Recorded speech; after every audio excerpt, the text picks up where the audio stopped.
happy. So welcome. Thank you, Viviana. Hi, Melanie. Hello, how you doing? Good. It took some time for me to logging in. Like I sent Yes, out the request for several times. I'm sorry. It's no worries. At least we're here, and this is what's most important. Yes. Thank So, you. welcome everybody. We have a couple of people already that have joined us. So thank you so much for seeing this live. It is our first live, and we're looking forward to have a very successful one, and that people will enjoy it and get the most benefit from this conversation here today. So, like the title says, it's about coping during the holidays. You know, this is something that happens really often.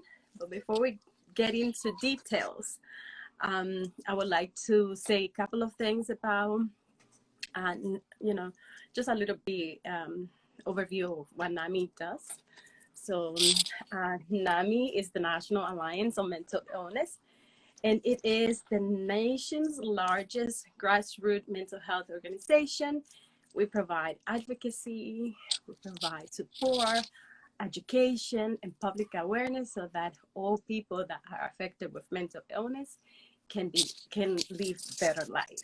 Um, so, NAMI New Jersey, which is represented here, um, it's a statewide organization with local affiliates in each county. And, we would like to invite you to come with us in schedule a presentation or subscribe to our newsletter. So visit our website, which is naminj.org. Hi, everybody. Thank you for joining. Thank you for joining. Very happy to have you all here. So, first, I would like to introduce ourselves. My name is Viviana de Los Angeles.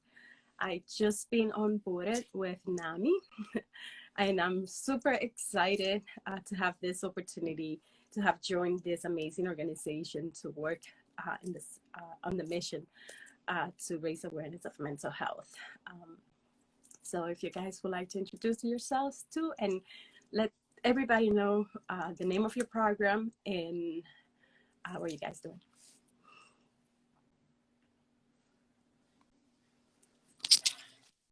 So Melanie, if you would like to go first. okay.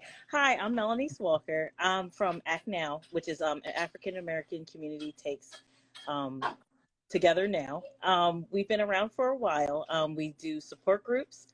We have two family support groups that is on a Thursday and Tuesday nights, the third week of the month. It's from 6 p.m., 6:30 p.m.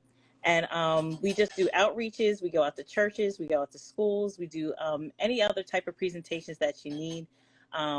We do Sharing Hope, which is an initiative from NAMI National to talk about community conversations of things that are affecting with the African American community. So that's all about us. Thank you. Thank you for sharing. Sheila? Thank you, Viviana. Thank you, Melanie. Hi, everyone. I'm Hula from CamHop program. CamHop offers a virtual support group for individuals with mental health conditions and their family members and friends who want to support their loved one. Two virtual support groups for family members are all conducted in Mandarin, while two of our peer support group will be conducted in English and one of them will be conducted in Mandarin. CamHub also offer phone and email support, and then we have volunteers who can speak Cantonese, Mandarin, and also English. I'm so happy to have them. Also, articles related to mental health issue has been translated in Chinese, and we post them on the CamHop webpage as well. And then members can also find a lot of providers on our CamHop webpage. As long as I'm now updating the professional list, anything else can contact us regarding how to find a professional. And in the coming year, more outreach activities, webinars, and talks conducted in Mandarin will be held. And we are also having the Lunar New Year celebration on 25th of February 2023. So details will be sent out very soon. So let's stay tuned. Thank you very much. Awesome. A lot of good things happening within those two groups. There's also two other groups, multicultural groups that couldn't be here today, but I would like to mention their names. And later on, I will give you a little bit more details about what they do too. So one of them is NAMI NJ en Español. And the other one is Sam Hash, the South Asian Mental Health Awareness in Jersey. So these are our multicultural groups, and towards the end, I'll give you a little bit more details about what they do. But right now, let's get into our topic of the night, which is, seasonal depression. So tonight here, you guys are going to be hearing our own perspective and our own experiences with seasonal depression, what it's also known to be as seasonal affective disorder. It is very common, and it doesn't discriminate. So seasonal affective disorder, or SAD, is a type of depression, and it happens during certain time of the year. So usually during this time is the most common. That happens usually during the fall and winter. So it is thought that shorter days and less daylight might trigger some chemicals changes in our brain, leading to the symptoms of depression. With different forms of therapy and medicated antidepressant, some of the symptoms can be controlled.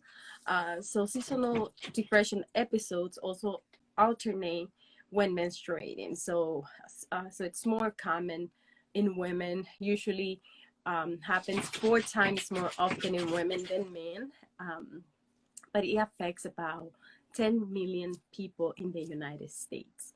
So it is a really large number. So I'm pretty sure that we know somebody who has suffered from this, or that or every year this happens to them. So the National Institute of Mental Health conducted an experiment that helped back the claim that this condition was a response to decrease of light. They experimented with bright lights to address and identify the symptoms, and they came to the conclusion that neurotransmitter serotonin is not in its full capacity when put into situations like these. So that's, they have found that that's the main cause of the disorder. But there's more information. I'm going to leave some links here for you guys and I'm back.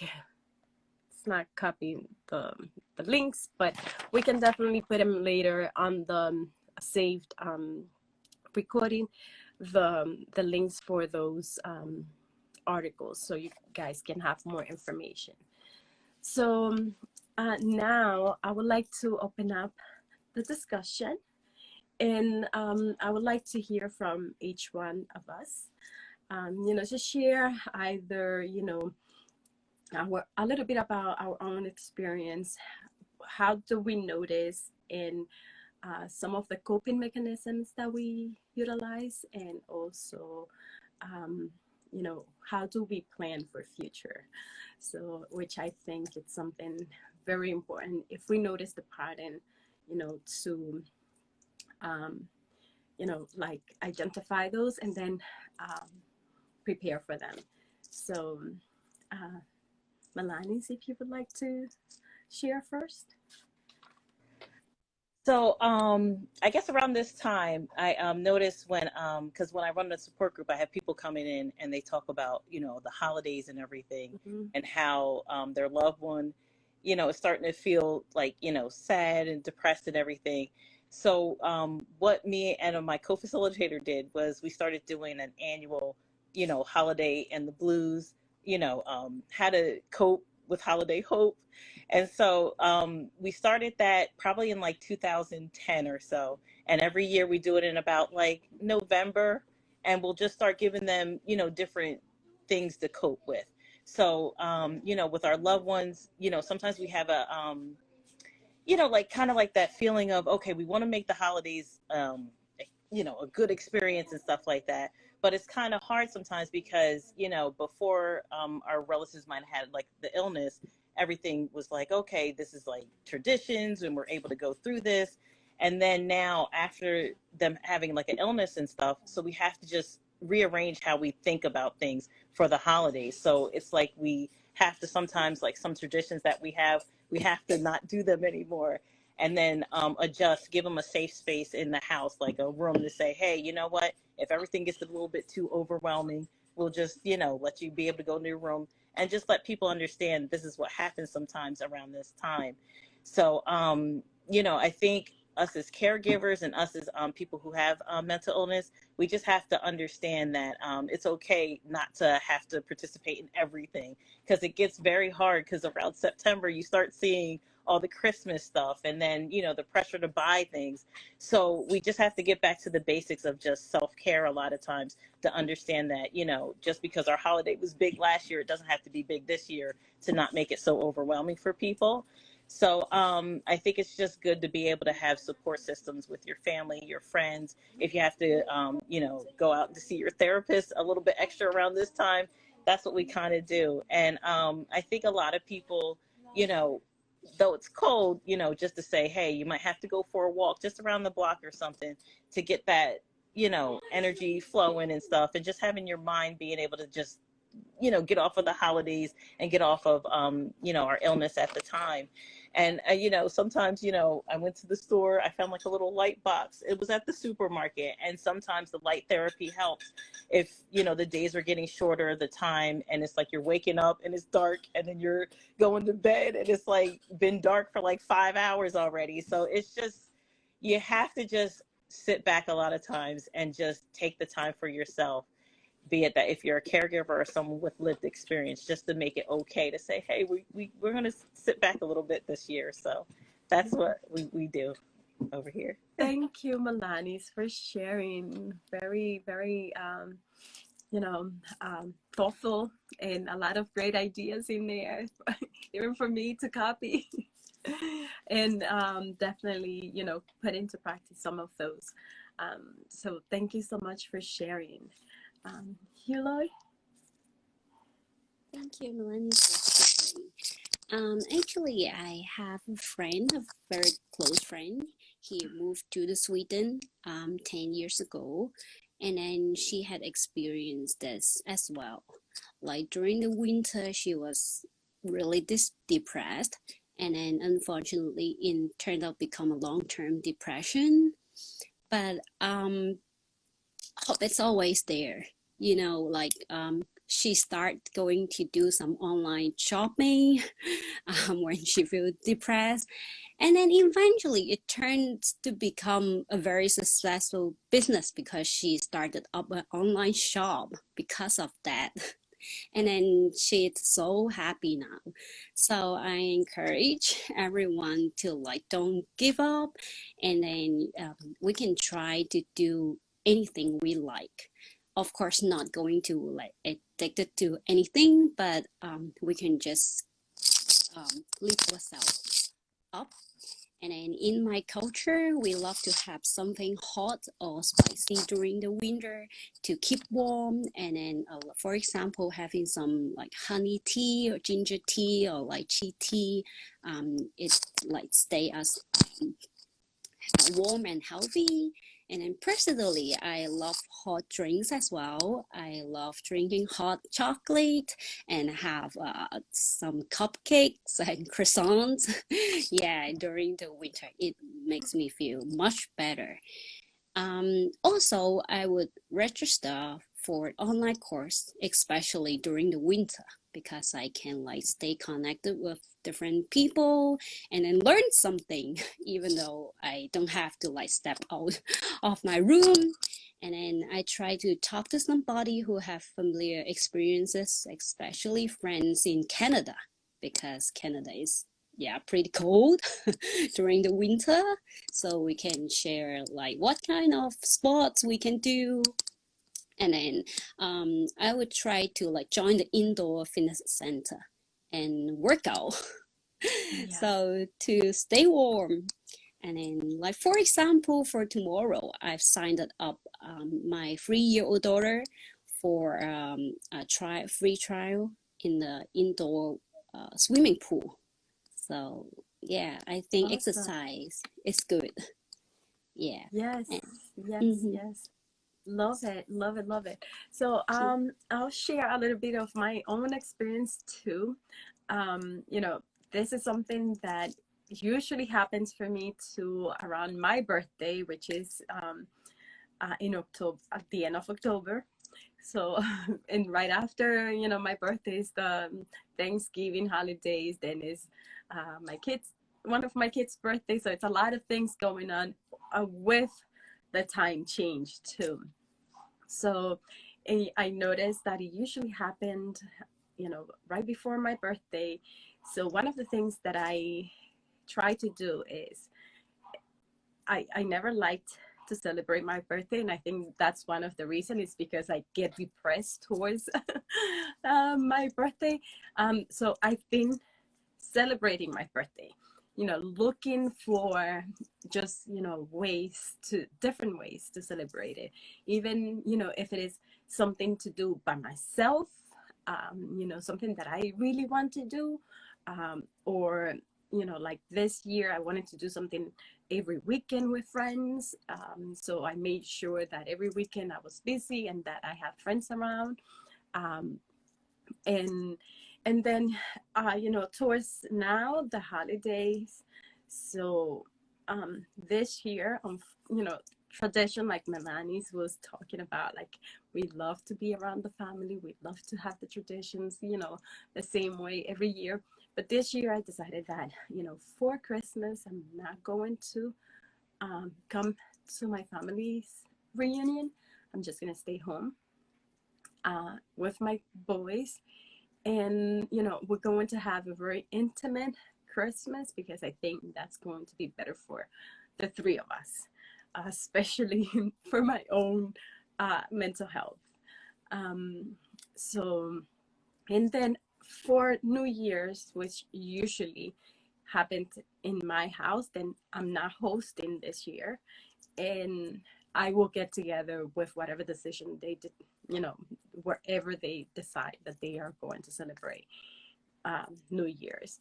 But just because, you know, I need to, you know, set those boundaries and also cater to my own needs as well. You know, like I need to listen to my needs and make sure that, you know, that we're not just overdoing or just getting pressure from the things that we are used to, you know. And you know, I already talked to them, to my family, and I let them know, you know, just for the sake of all of us and for the love of us, you know, I'm not going to join, and it's nothing, you know, like it's nothing personal. It's just that I need that time. I need this time just with my boys, and that's how I want to spend Christmas. So New Year's will be a different story, and we can do something different. But for Christmas, this is what I want to do. So, and you know, thankfully they have been very respectful. And I think too that when we come forward ahead of time and it's not a surprise, I think it's better too, so they know and they are prepared, and they are not expecting us, you know. So I think that made it easier to for them and for me to just let them know that this is, you know, I'm not going to join you guys for this time, but I will do it for the next, you know, for the next big get together. So yeah, sometimes we do have to love our family from a distance. And it's just to take care of our own mental health. because he sometimes can be a lot, and the pressure, and like Malani's too was talking, we feel like we have to get something for everybody, and then then it's not so healthy in January too when we get the bills, right? So um, definitely we need to take care of all of those aspects. So yes, I would like to mention other things before we go. That there's another webinar going on tonight at NAMI Bergen County, and we would love to have some of you share that webinar with other people that you think that might benefit from that topic as well. So I will leave the link also, but it is NAMI Greater Bergen County. So and before we go to, there is some there's a question, you can leave us a comment too if you would like to hear something in particular from one of us. And also in the meantime too, I would like to mention what NAMI en Español does.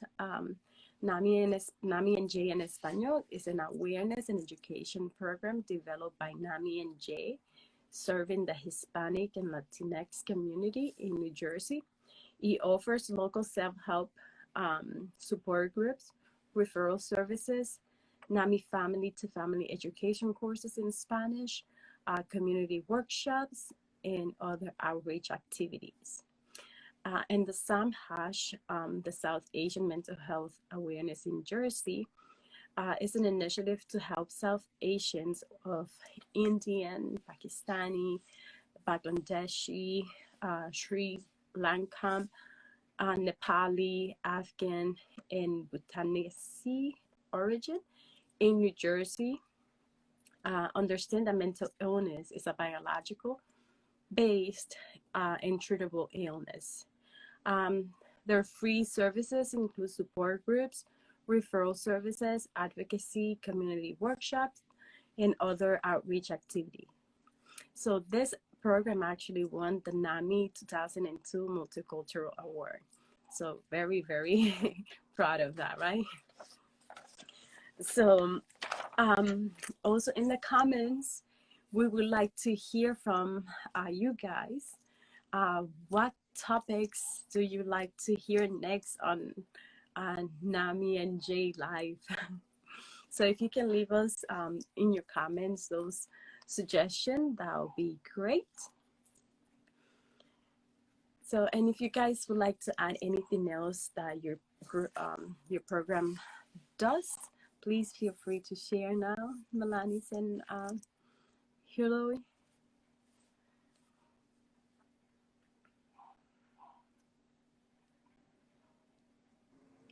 No? Okay. I was speaking. I was just waiting. So, like I said before, we have our 2 support groups. Tomorrow night, we're going to have a poetry reading, Nice. holiday stuff from Jacquees Armstrong. So she's going to be here tomorrow and then next Tuesday. And it's just the kind of traditional thing we do as well, just to be able to let people just relax and then have a support group afterwards. And then coming up in the new year, we're going to have like a vision board kind of, stress relief coming in the new year. So basically not the pressure to do resolutions, but a vision board about, things you might want to see in the new year and stuff like that. So just stay tuned. We'll be getting the word out about that as well. Love that. Please definitely keep us posted. I would like to join that. How about you, Hillary? I'm just saying, in the coming next few months, we are going to have a lot of different activities and webinars. So I would like to invite anyone who are interested in joining the CamHop family, no matter they are individuals with any kind of mental health conditions, or maybe interested in volunteering to serve the Chinese community, we welcome you as well. So anyone can reach out to us by email or by phone. Like, looking forward to meeting new members. Yes, all the time. We welcome everybody who would like to, join the family, right? Yes. Okay, so I think we have covered everything that we wanted to cover today. If anybody has any question or concern that you would like to, to let us know, please do in the comment section. And if you have any question in particular for any of us, you can also do that. So before we go, just make sure that you're taking care of yourself, that you're listening to your gut. Usually our guts are, telling us the truth many times. So it's very important to pay attention to that and then, rationalize it. So thank you so much. I hope that you enjoyed this conversation. It was very informal. Hope you enjoyed it, and that we hear your feedback and what other topics you might want to hear. So from with this recording, we're going to save this, and then with the recording, we're going to add what our coordinator for NAMI en Español and Sam Hash recorded. They couldn't be here today, but they really wanted to be part of this. So they recorded themselves sharing their own perspective and some of the coping mechanism that they used, and how they plan for this time. So in the next couple of days, we will be posting this this recording along with their recording as well. So thank you so much for joining us today. Yes, we hope that we can do this again. So thank you so much. Thank you for the opportunity to welcoming us into your Instagram, and hopefully, yes, that we can do this again. We are very welcoming to any of the suggestion for topics that you would like to hear. So let's hear those from you guys, because we want to bring on to you whatever you want to hear more about. All right. So thank you so much, and have a good night, everybody. Besitos. Bye. Good night. Take care. Thank you. My name is Nelly Barreiro, and I'm the program coordinator for NAMI New Jersey en Español. Seasonal Affective Disorder, or SAD, is a type of depression, and it happens during certain seasons of the years, most often in fall or winter. It is thought that shorter days and less daylight may trigger chemical change in the brain, leading to symptoms of depression. With different forms of therapy and Medicaid antidepressants, one's symptoms of SAD can be further controlled. Seasonal depression episodes also alternate when menstruating. The National Institute of Mental Health conducted an experiment that helped back up the claim that this condition was a response to decreased light. They experimented with bright light to address and identify the symptom. They came to the conclusion that the neurotransmitter serotonin is not at its full capability when put into a situation like this, which then caused the disorder. You can find more information about symptoms, diagnosis, and treatment at NAMI National and SAMHSA websites. Thank you. Yes, so in my own experience with seasonal depression, well, 20 2 years ago, I immigrated to Canada from South America, Ecuador. I was used to it never being below 70 degrees. And when faced with a climate as cold as harsh as Canada's, change arose. I need to adapt to the culture as well as familiarize myself and properly learn French. I remember my first snow experience in Canada, and I was not prepared, not physically or mentally. I was isolated from my family and was in a foreign country. I began to notice changes in my behavior and decided to visit a doctor. I remember he prescribed a high dose of vitamin D3. This is when I was made aware of SAD, or trastorno afectivo estacional. If you know you have a seasonal pattern, ask yourself, how can I plan for this? Because this disorder has a specific pattern. Those who experience it can prepare for its arrival in the following ways. For example, exercise more toward the end of summer, get into therapy around September, start July bucks in October, and if you can, plan a vacation to a sunny spot in January. Thank you. NAMI New Jersey in Español has been serving the Hispanic community for 23 years as an awareness and education program developed by NAMI New Jersey to serve the Hispanic Latino community in New Jersey. Actually, NAMI New Jersey in Español offers support groups for family members, caregivers, and loved ones of individuals living with mental illness.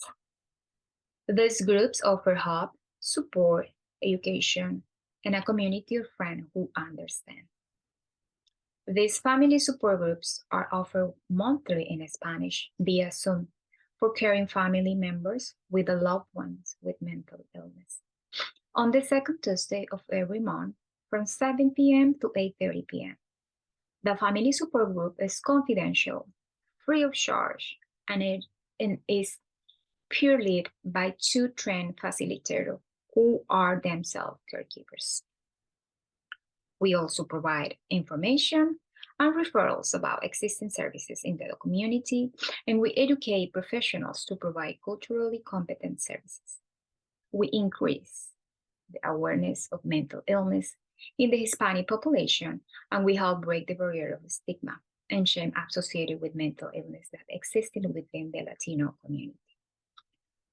Additionally, we have the following services. NAMI Connection offers a monthly recovery support group via Zoom for adults living with mental health issues on the third Tuesday of every month from 7 p.m. to 8:30 p.m. The NAMI Family to Family Education Program is an 8-week program consisting of a 2.5-hour class per week for families and caregivers of adults living with a mental illness. NAMI New Jersey en Español offers these courses via Zoom en Spanish. NAMI in our own voice, o en nuestra propia voz de NAMI, is a NAMI speaker program for community education to reduce the stigma by putting a human face on an often misunderstood area of human suffering, and it is offered on demand. Our new program is Compartiendo Esperanza, Sharing Hope, a 3-part video series that explores the mental wellness journey in Hispanic Latino community through dialogue, storytelling, and guided discussion on specific topics. We hope to continue helping, supporting, and educating our community with all these programs. We hope to reach more Spanish-speaking counties across the state as well.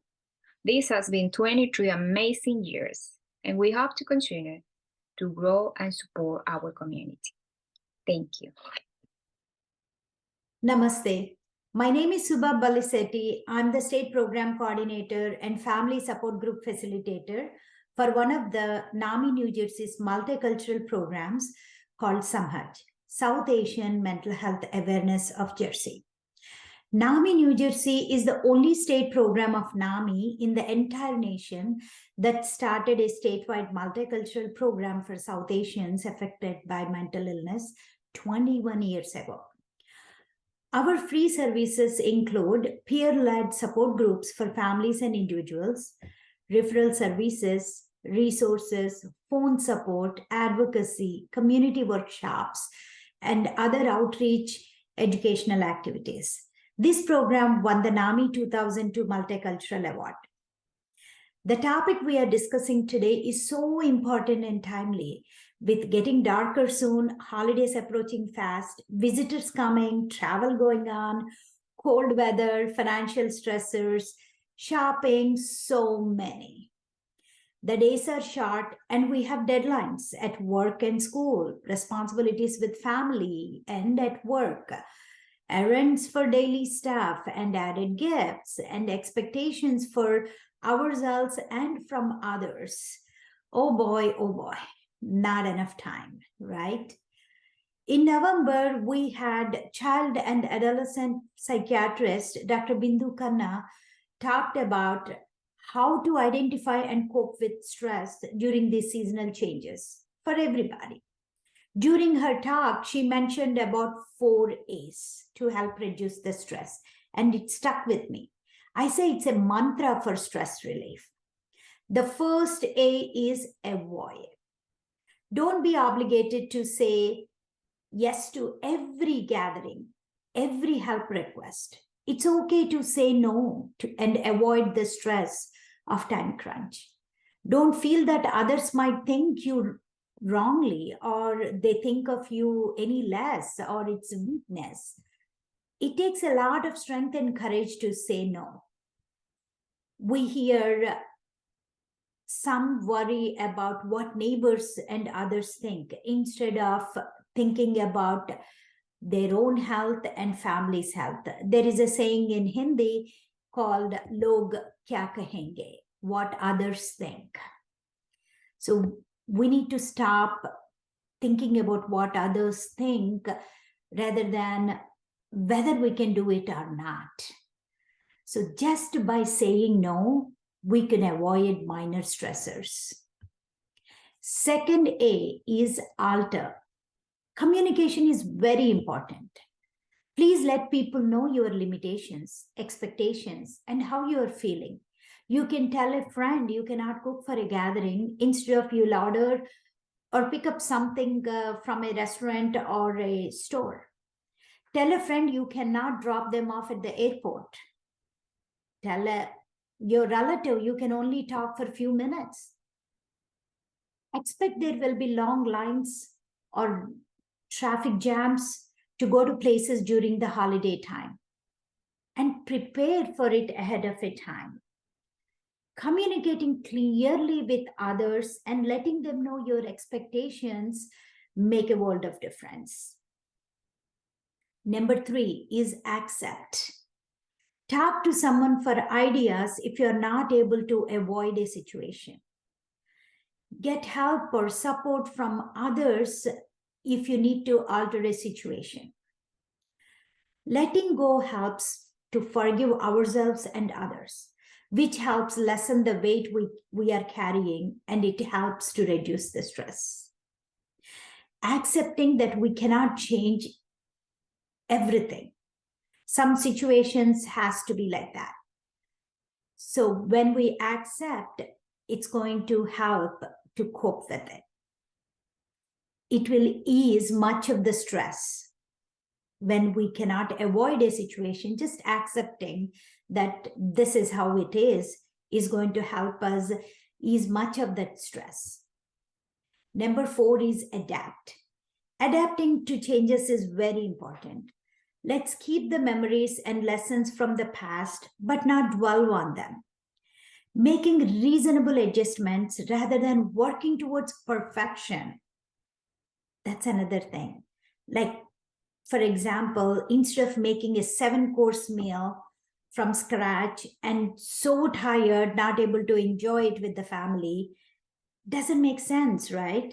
Let's do what we can and enjoy the time with family and friends. No one is judging whether you made it from scratch or ordered it. So these are the adjustments. We need to adapt with what we have right now. Don't keep on thinking of negative experiences again and again. Choose to focus on positive aspects in life. If you are stressing about something today, question yourself, does that matter in few years? These 4 simple A's can make life healthier, better, and easy to move on with less stress. Thank you for being here and wish you all a peaceful and stress-free life today and every day. Namaste.